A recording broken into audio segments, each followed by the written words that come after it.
నమస్తే welcome to our channel.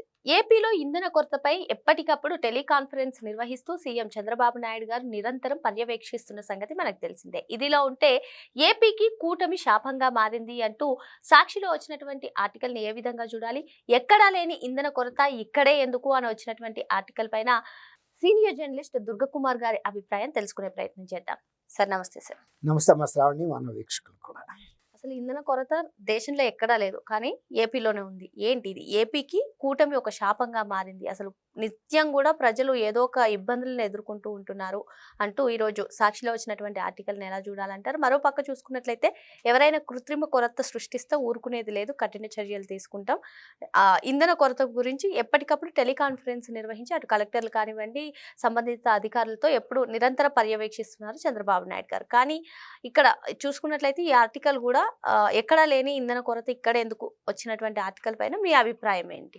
వాస్తవాలు మాట్లాడుకుందాం శ్రావణి. ఇజ్రాయిల్ ఇరాన్ యుద్ధం, అమెరికా ప్రమేయం, ఈ ప్రభావం ఎంతో అంతో ప్రపంచంలో అన్ని దేశాల మీద ప్రత్యక్షంగానో పరోక్షంగానో పడిన మాట వాస్తవం. ఇది చారిత్రక వాస్తవం, ఆచరణలో జరిగింది. దీన్ని పూర్తిగా ఫలానా ప్రభుత్వ వైఫల్యం అని, ఫలానా కారణం అని మనం ఏం చెప్పలేము. అయితే ఇప్పుడు 2 తెలుగు రాష్ట్రాల వరకు మనం పరిమితమై మాట్లాడదాం. ఈరోజు పొద్దున్న నా ఎక్స్పీరియన్స్, పొద్దున్నే ఒక వ్యక్తి, గతంలో ఒక సీనియర్ అధికారిగా పనిచేసిన వ్యక్తి నాకు ఫోన్ చేశాడు. హైదరాబాద్లో శంషాబాద్ ఎయిర్పోర్ట్కి వచ్చాడు ఆయన ఫ్రెండ్ని దింపడానికి. పెట్రోల్ పంపులు లేవు. నాకు ఫోన్ చేశాడు. ఎందుకు చేశాడంటే నేనేదో పెట్రోల్ తెచ్చి పోస్తాను కాదు, ఆ దగ్గరలో ఉంటా కాబట్టి ఇది నా పరిస్థితి అని చెప్పాడు ఆయన. మామూలుగా నవ్వుతానే వెయిట్ చేస్తున్నాడు, వెళ్ళలేడు. అతను మళ్ళీ సిటీలోకి వచ్చే పరిస్థితి లేదు. నేను పొద్దున్నే వస్తూ కూడా సిటీలోకి నేను 3-4 పంపులు చూస్తే అన్నీ కూడా బంద్ ఉన్నాయి. నేను 5వ పంపు దగ్గర కొంచెం క్యూ పెట్టి పోలీసులు పోయిస్తున్నారు. ఇక్కడ కూటమి ప్రభుత్వం లేదు హైదరాబాద్లో, తెలంగాణలో వాళ్ళు దగ్గరుండి పోయిస్తున్నారు. నేను కూడా అప్పటికి హాఫ్ ట్యాంక్ ఉంటే ఫుల్ ట్యాంక్ పోయించుకున్నాను, వచ్చాను ఎందుకైనా మంచిదని. అయితే ఏంటంటే ఇప్పుడు నిజంగా నాకు హాఫ్ ట్యాంక్ ఉండగా నేను మళ్ళీ పోయించుకోవాల్సిన అవసరం లేదు మామూలుగా అయితే. ఎందుకంటే పెట్రోల్ బంద్ అవుతుందనే భయంతో చాలామంది ఆంధ్రాలో కూడా ఏం జరుగుతుందంటే, మామూలుగా 1/4 ట్యాంక్ ఫిల్ చేసుకునే వాళ్ళు, కారు ఓనర్స్ కానీ, మోటార్ సైకిల్ వాళ్ళు కానీ, తర్వాత ఎక్కువ వాళ్ళు కానీ, లేకపోతే హార్వెస్టింగ్ వ్యవసాయ వాళ్ళు కానీ ఎక్కువ తీసుకెళ్తున్నారు.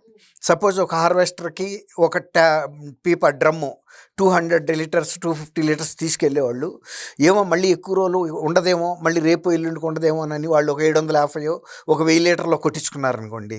దాని ప్రభావం ఏమవుతుందంటే తొందరగా బంకులు ఖాళీ అవుతున్నాయి. ఇది వాస్తవ పరిస్థితి. ప్రజలు కూడా గమనించాల్సింది ఏంటంటే, అట్లా కనుక ఎక్కువ పోయించుకుంటే వాళ్ళు ఒక 4 రోజుల కోసం అని తెస్తారు పెట్రోల్ పంపుల వాళ్ళు, ఫిల్ చేసుకుని ఫుల్గా ఉంటారు. అది ఒక రోజులోనూ కొన్ని గంటల్లోనూ ఖాళీ అయిపోతే ఎక్కడి నుంచి వస్తుంది, వెంటనే రమ్మంటే. రెండోది ఇంకోటి ఏంటంటే, నేను విన్నది, ఈ పెట్రోల్ ఫిల్లింగ్ స్టోరేజ్ కంపెనీస్ ఏవైతే ఉంటాయో వాళ్ళు అంతకుముందు రిటైలర్స్ ఫోన్ చేస్తే క్రెడిట్లో కూడా పంపించేవాళ్ళు అంటున్నారు. ఇప్పుడు వాళ్ళు కంప్లీట్గా 100% ఎంతైతే ఆర్డర్ పెడుతున్నారో అంతకి ఫుల్గా ట్రాన్స్ఫర్ చేయాలి ఆన్లైన్ అకౌంట్లో వాళ్ళకి. ఒక్కోసారి రిటైలర్స్ అమ్ముతారు కానీ వేరే ఖర్చుల మూలన అంత డబ్బు వాళ్ళ దగ్గర రెడీగా ఉండకపోవచ్చు. ఈ క్రెడిట్ వాటిని ఆన్లైన్ ట్రాన్స్ఫర్ చేయటంలో డిలే అయితే వాళ్ళు ఆర్డర్ని ఆనర్ చేయట్లేదు, వీళ్ళకి పంపట్లా. అట్లాంటివి కూడా కొన్ని జరిగినాయి. 4500 పైన ఫిల్లింగ్ స్టేషన్స్ ఆంధ్రాలో ఉంటే ఒక 400 స్టేషన్స్లో పంకుల్లో మాత్రం పెట్రోలు డీజిల్ లేక మూసిన మాట వాస్తవం. ఇది వెంటనే నిన్న అచీవర్స్ అవార్డు తీసుకోవడానికి బాంబే వెళ్ళిన చంద్రబాబు నాయుడు గారు దృష్టికి వెళ్ళటం, అక్కడి నుంచి ఆయన టెలికాన్ఫరెన్స్లో స్టేట్ సివిల్ సప్లైస్ ఆఫీసర్స్ని, తర్వాత చీఫ్ సెక్రటరీస్ని, పోలీసుల్ని, రెవెన్యూ వాళ్ళని అందరినీ కూడా ఆన్లైన్లోకి తీసుకుని, తర్వాత పెట్రోలియం కంపెనీస్ రిప్రజెంటేటివ్స్ని. ఎందుకు ఇలా జరుగుతుందంటే, ఇప్పుడు నేను ఎలా చేశానో వాళ్ళు అదే చేశారు. ఎక్కువ పెట్రోల్ పోయించేసుకుంటున్నారు దొరకదేమో అని. అట్లాంటి పరిస్థితి మూలన మనకు కాదు, దేశంలో ఈవెన్ ఢిల్లీలో కూడా ఇట్లాంటి పరిస్థితులు కొన్ని సమయాల్లో ఏర్పడుతున్నాయి పెట్రోల్ పంపుల దగ్గర. అది ఆ భయం అనేది వెంటాడుతుంది అంతే తప్ప ఏ స్టేట్లోనూ అసలు యాక్చువల్ కొరత లేదు. ఎక్కువ పోయించుకునే పరిస్థితి హార్వెస్టర్లు ఎక్కువ వాళ్ళు కానీ, లేకపోతే 2 వీలర్స్ కానీ, కార్స్ కానీ, ట్రాన్స్పోర్ట్ లారీస్ పెద్ద అవి ఒక్కొక్కసారి పోయించుకున్నారంటే వాళ్ళు కనీసం ఒక 1000 లీటర్లు కూడా పోయించుకుంటుంది ఒక్కొక్క లారీయే. మామూలుగా వాళ్ళు ఆన్లైన్లో వెళ్ళేటప్పుడు ఏం చేస్తారంటే ఒక 250 ఇక్కడ కొట్టించుకుని మళ్ళీ ఇంకొక స్టేట్లో అట్లా కొట్టుకుంటూ వెళ్తారు. కానీ ఏమో అక్కడ ఉండకపోతే పరిస్థితి ఏంటనేది ఇంకా ఎక్స్ట్రా డ్రమ్ములు కూడా పెట్టుకుని వెళ్ళే పరిస్థితి మూలాన ఇది ఏర్పడింది అనేది పెట్రోల్ పంపుల యజమానులు కూడా చెబుతున్నారు.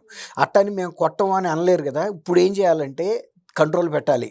ఇప్పుడు చంద్రబాబు నాయుడు గారు కూడా రైతులకి ఇవి ఇవ్వమంటున్నాడు, ఓచర్స్ టోకెన్స్ ఇవ్వమంటున్నాడు.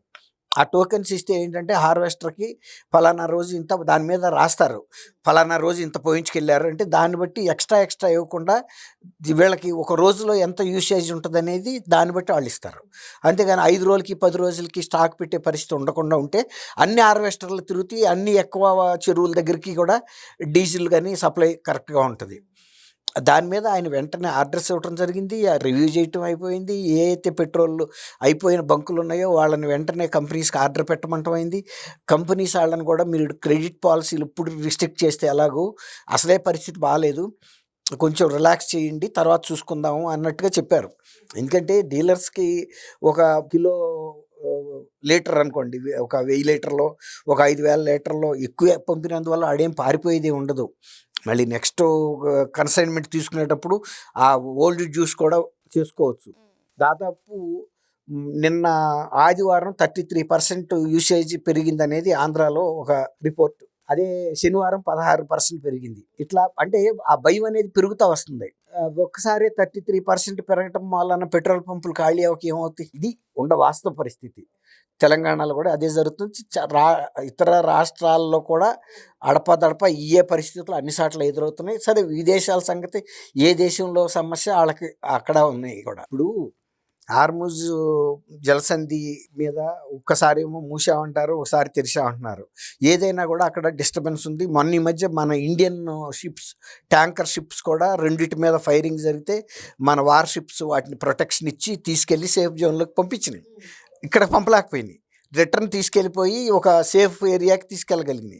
అంటే అడపాదడపా అక్కడ డిస్టర్బెన్స్ జరుగుతుంది.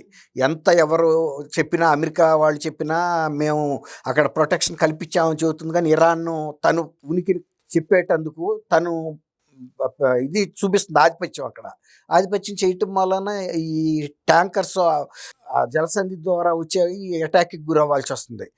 ఆ అటాక్కి గురయ్యే సందర్భాల్లో ఫైర్ యాక్సిడెంట్లు అయిందంటే షిప్ మొత్తం నాశనం అయిపోతాయి. ఇప్పుడు ఇండియా లాంటి కంట్రీ అంటే పెద్ద కంట్రీ కాబట్టి వాళ్ళు అక్కడ వాటి వార్షిప్స్ని పెట్టుకుని ప్రొటెక్షన్తో తీసుకొస్తున్నారు. అన్ని కంట్రీస్కి అంత హంగు ఉండదు, అంత హంగు ఆర్బాట్ అంటే శక్తి ఉండదు. ఇప్పుడు అయినా కూడా మన షిప్స్ కూడా మరి వెనక్కి వెళ్ళిపోయినాయి. అంతకుముందు పాసేజ్ ఇచ్చారు, ఇరాన్ ఒప్పుకుని మనకు పాసేజ్ బట్టి సేఫ్గా వరుసగా వచ్చినాయి. అట్లాంటప్పుడు కొన్నిసార్లు జరుగుతాయి. ఇప్పుడు అవన్నీ ఇంటర్నేషనల్ అఫైర్స్ ఎవరి చేతిలోనే ఉండవు. ఎక్కడో స్పందన ఇంకోసారి ప్రతిస్పందిస్తుంది. అది అర్థం చేసుకోవాలి. అంతేగాని కూటమి ప్రభుత్వం ఒక శాపం అంటే ఆంధ్రప్రదేశ్లో ఓఎన్జీసీ ప్రొడక్షనే కదా ఉంది. ఓఎన్జీసీ రిఫైన్డ్ ఆయిల్ ఎక్కడ ప్రొడక్షన్ చేయదు, అది క్రూడ్ ఆయిల్ ఇతర ప్రోడక్ట్స్ని తీసి కన్సర్న్డ్ రిఫైనరీస్కి పంపిస్తుంది. అంతే తప్ప మన ఆంధ్రప్రదేశ్లో పూర్తి స్థాయి రిఫైనరీ వైజాగ్లో కొంతవరకు ఉన్నట్టుంది. అంతే తప్ప మనం ఎక్కువ విదేశాల దిగుమతుల మీదే ఆధారపడి ఉంటాయి అన్ని స్టేట్స్. ఇండియా మొత్తం కూడా మా ఎక్కువ విదేశీ కరెన్సీ వెళ్ళేది కూడా ఎక్కువ ఫ్యూయల్ ఈ సమురు మీదే. కాబట్టి ఏదో అవకాశం దొరికింది కదా అని కూటమి ప్రభుత్వాన్నో, లేకపోతే ఇక్కడ రేవంత్ రెడ్డి ప్రభుత్వాన్నో, పక్క రాష్ట్రంలో కర్ణాటకలో కాంగ్రెస్నో, లేకపోతే అక్కడ ఉన్న డిఎంకేనో అంటం తప్పు.